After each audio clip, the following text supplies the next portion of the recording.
m'appelle Delphine Godet, je suis étudiante en 5e année d'études à Epitech et je suis aussi en CDI à Mapulabs.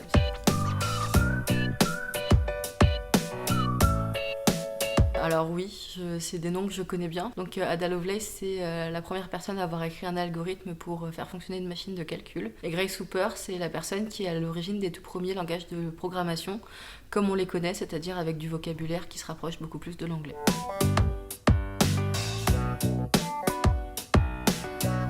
À l'heure actuelle, il y a un gros manque de diversité dans les équipes tech, il y a une absence de femmes qui est réelle. Rien que dans les écoles, dans ma promotion à Epitech, on est 40 et il y a toujours eu uniquement 2 filles dans la promo.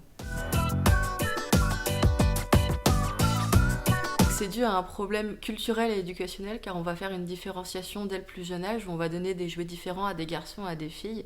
Au niveau de l'éducation et de l'orientation, on va avoir plus tendance à diriger les garçons vers des milieux techniques et à diriger les filles vers des milieux sociaux.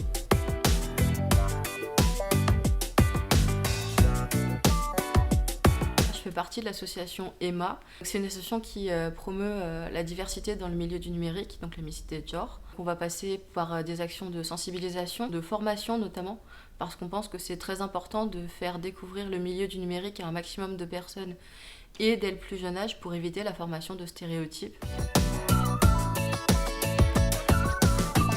Redynamiser les antennes après la période Covid forcément, ouvrir des nouvelles antennes en Afrique et aux États-Unis par exemple, reprendre de plus belle à la rentrée nos activités d'ateliers en ligne pour qu'ils soient accessibles à des enfants partout dans le monde.